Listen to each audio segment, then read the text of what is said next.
Your Excellency, the President of the Republic of Uganda, I take this singular honor to invite you to address this panel. The Right Honourable Speaker of Parliament, whom the members have just elected, the Right Honourable Deputy Speaker, who has similarly been just elected, His Lordship the Chief Justice,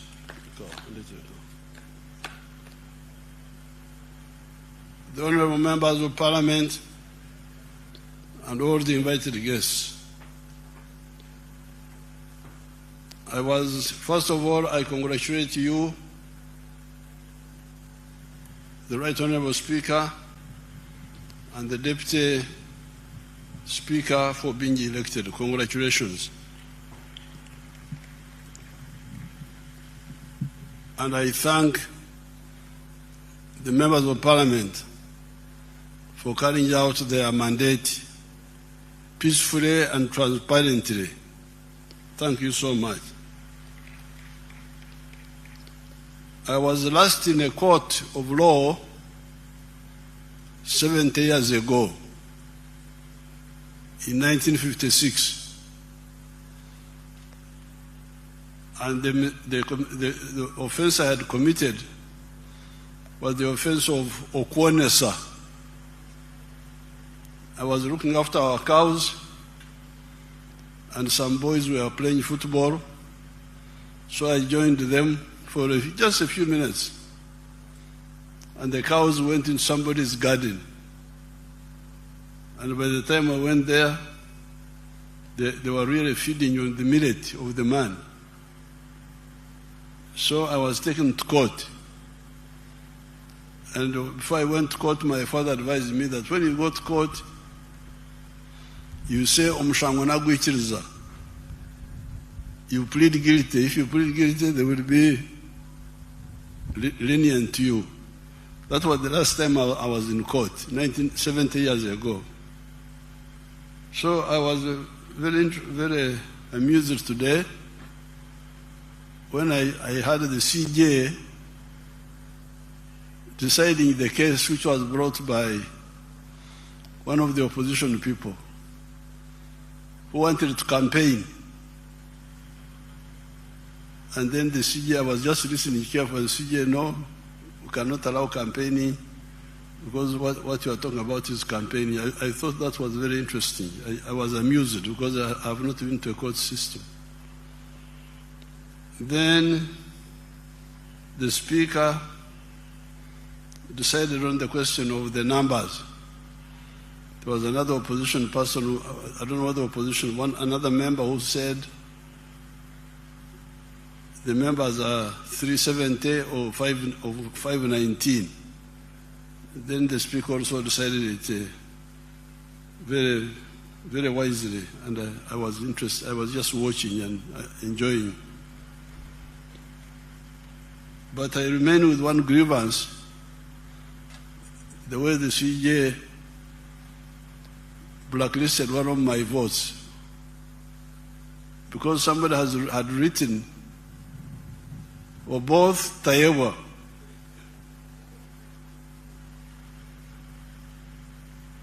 yes, Tayewa was not being voted on, but it was clear that the man wanted to vote for or both,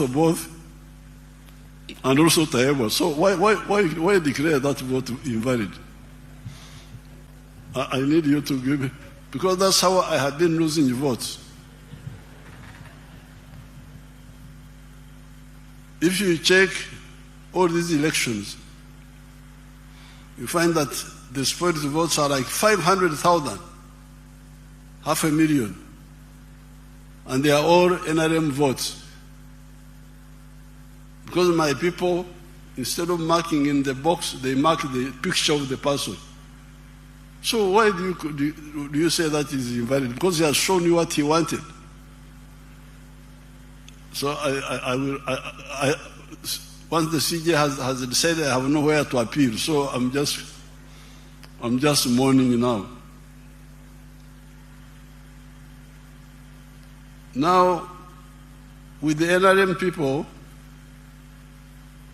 the Banyankole have a proverb. Their proverb is, Enduriye byukulya oteranche. When you are making a lamb for food, you make a small one. Why?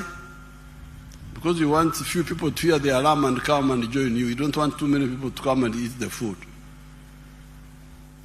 But when you are making a lamb for war, you make a very big one. Because you want many people to come and help you. Sometimes the NRM people do not understand the issue of broadening support. When I was sitting here listening to the results, Mr. Both got 441 votes. The NRM members in Parliament are 370 what? Something. 370 what? Something there. So, you can see my strategy of making a big alarm for many people to come and join.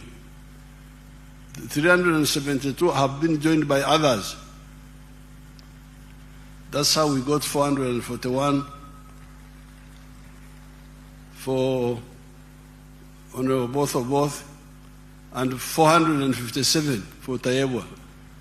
It is the NRM plus the independents plus some good opposition people.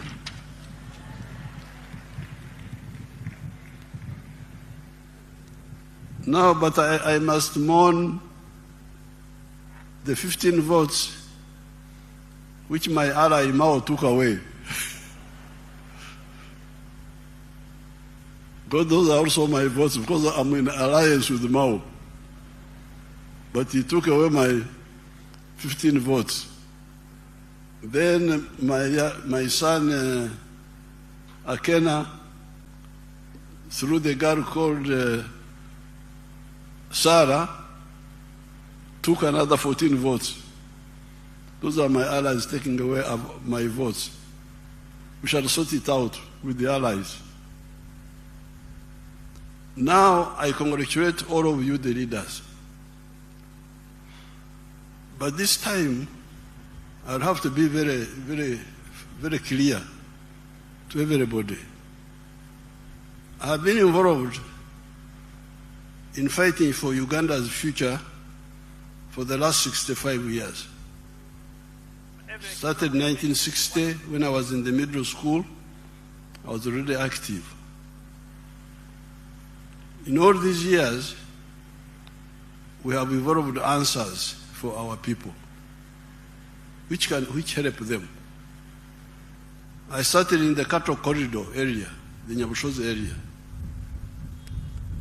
And if you go to the cattle corridor, those people have changed.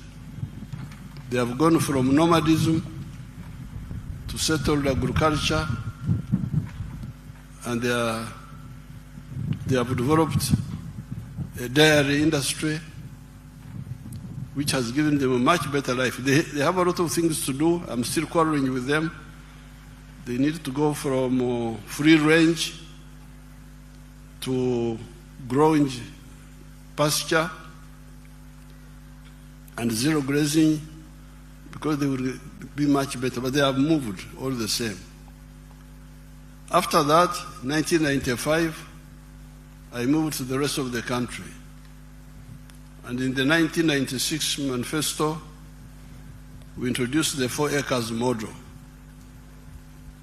Each of the MPs should get those 2 booklets. One booklet called From Wheels at Amatafari, how in the cattle corridor we were able to help people move from grass-thatched houses to permanent buildings. And then the other booklet entitled 4 sectors and 7 activities. This was in the manifesto of 1996. This is 30 years ago. And immediately after, we introduced interest-free capital in the form of entandikwa being given out at the sub-county level.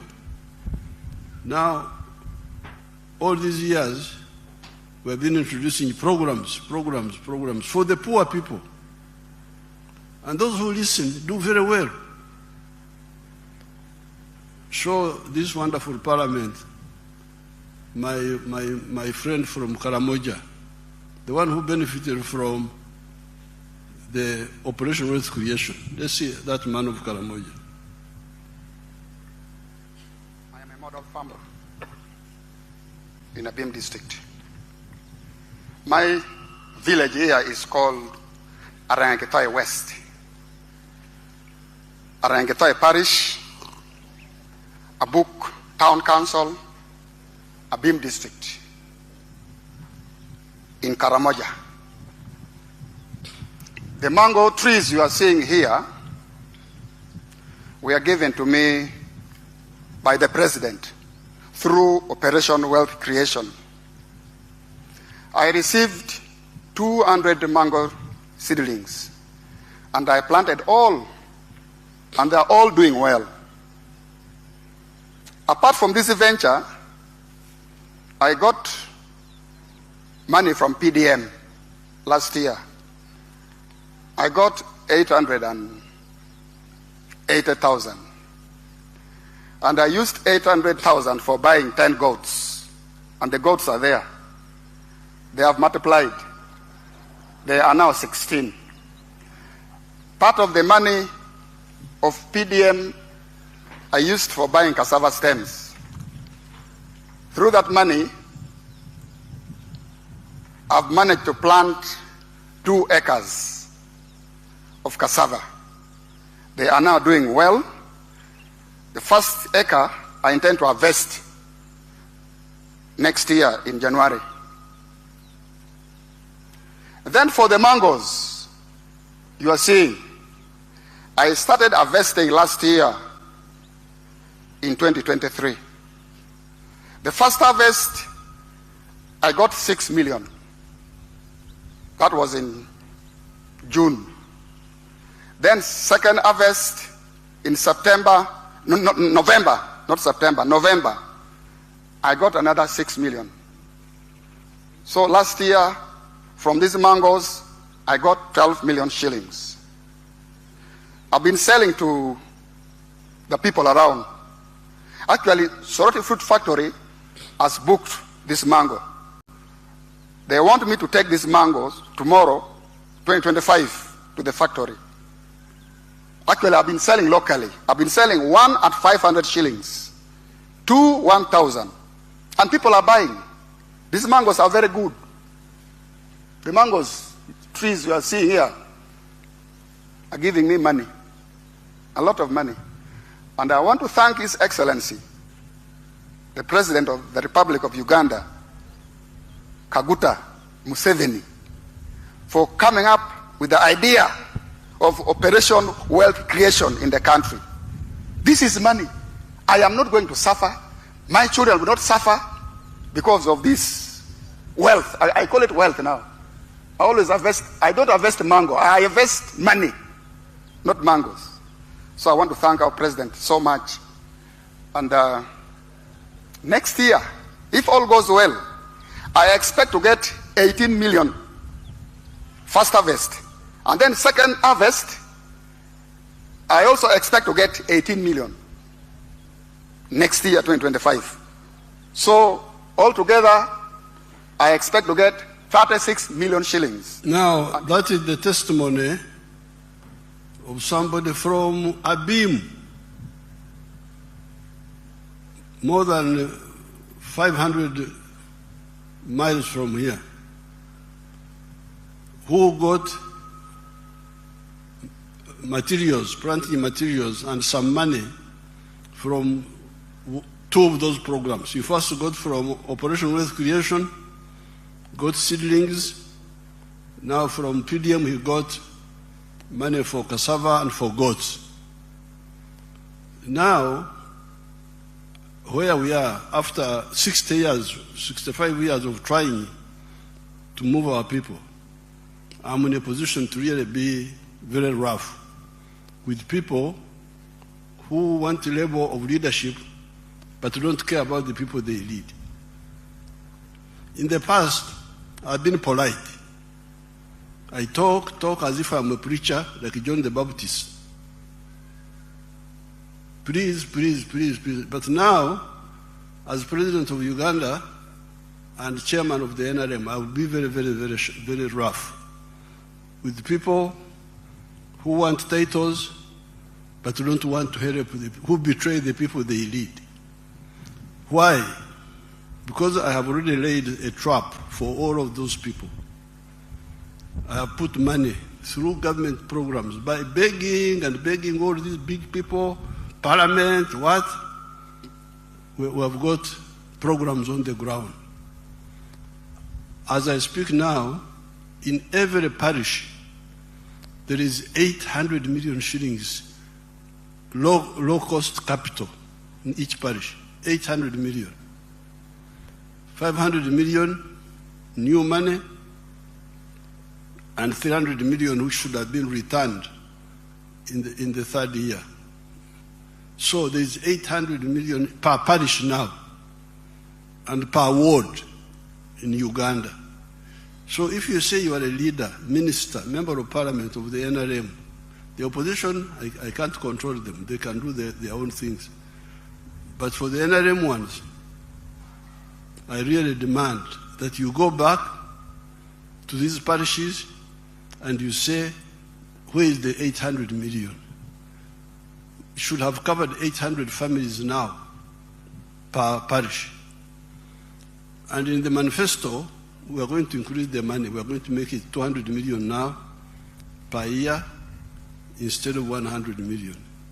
So therefore, as of now, if all of you do your work, when you go back, call all those wonderful parish chiefs and demand data on what has been happening in each parish and each ward, because in the rural areas, it is the parishes, in the towns, it is the wards.